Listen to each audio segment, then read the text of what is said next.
Hello everyone, this is Sachin Kumar Sahu. This is my presentation on finite element analysis of two-parameter singularly perturbed problem with discontinuous coefficient. I am a PhD scholar at Finite of Nagpur, India. I'm working on the Dr. P.P. Chakravarthy. This is a joint work with Professor Igno Ramos for the computational and mathematical methods in science of engineering, CMMSC 2026. So these are the contents of my presentation. First, we'll go through the introduction, then the continuous problem, in which we will discuss the properties of the exact solution and the prior bounds. Then we'll discuss the mesh and the finite element methodology. Then we'll go through the interpolation estimates and the convergence. Then we will go for the numerical experiments and finally some conclusions.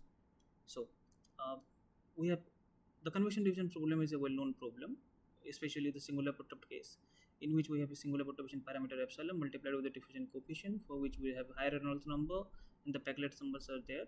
So due to this, we'll have a layer phenomenon at that particular quantity, which make this problem a significantly difficult problem to solve, that cannot be solved with even DG methods without the help of this meshes, because we are going for the uniform convergence. So the uniform convergence is basically a phenomenon where we getting the convergence irrespective of this epsilon parameter. Okay, in a two parameter case, we have two parameters basically, the epsilon and then mu parameter. So according to their relation, we have two cases. One is convection diffusion case, another is reaction diffusion case. So this basically makes this problem much more difficult than a normal convection diffusion case, which was already too difficult to deal with. So in the next one is we discuss the interior layer case. So basically we have a discontinuity in the convection coefficient here. So for that in the Vx will be discontinuity, Cx will be discontinuous, F will be discontinuous. According to that, we will have interior layer and boundary layers as well.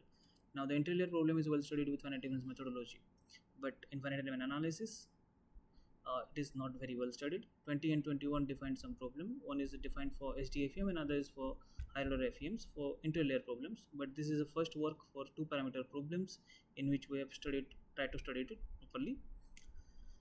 Now here epsilon Bx is this is one is your two parameter problem. Here the solution U belongs to C0 omega intersection C1 omega intersection C2 omega minus plus omega plus, where omega minus is basically 0 to d and omega plus is d to 1, where d is the point of discontinuity in Bx and Fx. Okay, now according to this, we have assumed that B and F belongs to C2k omega minus omega plus. This is because we need higher order convergence, and for this we need much more smoothness than previous cases of finite difference methodology. Now here, according to this discontinuity point, we have defined 2 and 3 is basically our coercivity, so the existence is guaranteed. Now Wx is basically a jump at D, so we'll have any function that will go through this particular point D, we have a jump at that one. So basic idea now here is we'll have a solution in Ux, so 1 to 3 will have a solution in this one.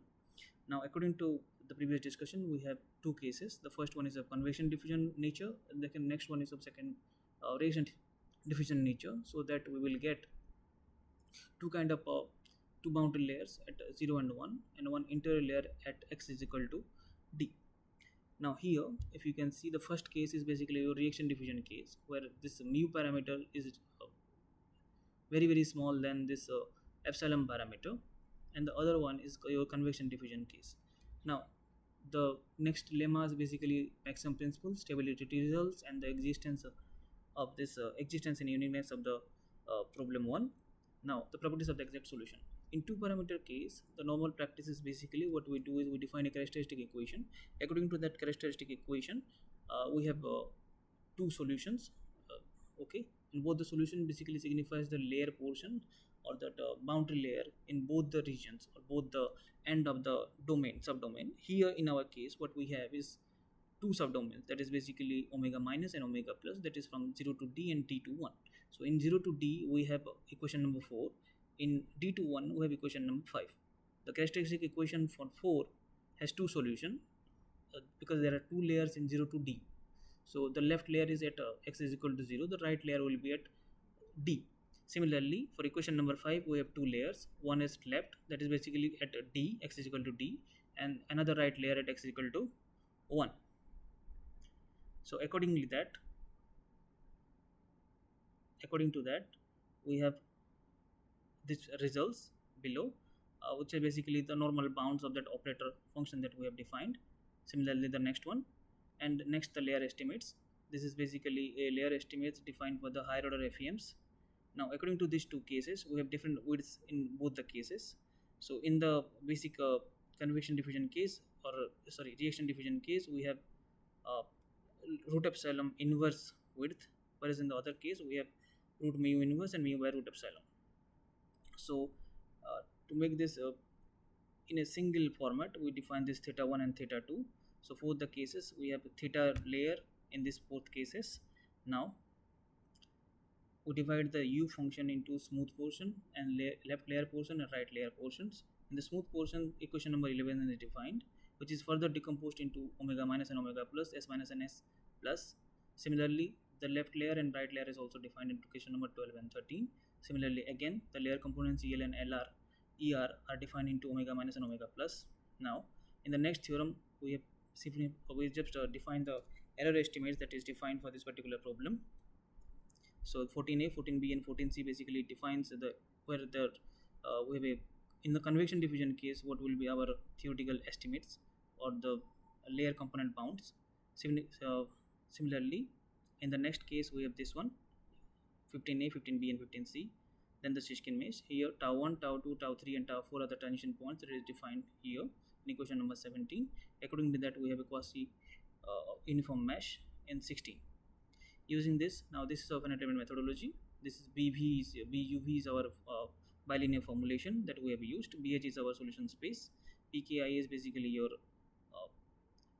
polynomial of higher order. K is the order of polynomial here.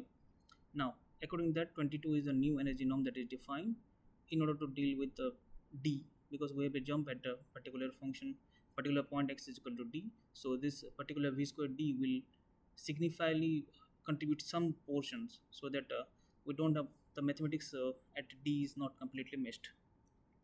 Now, interpolation error. We have simply defined a Lagrange interpolation here that is defined in 24.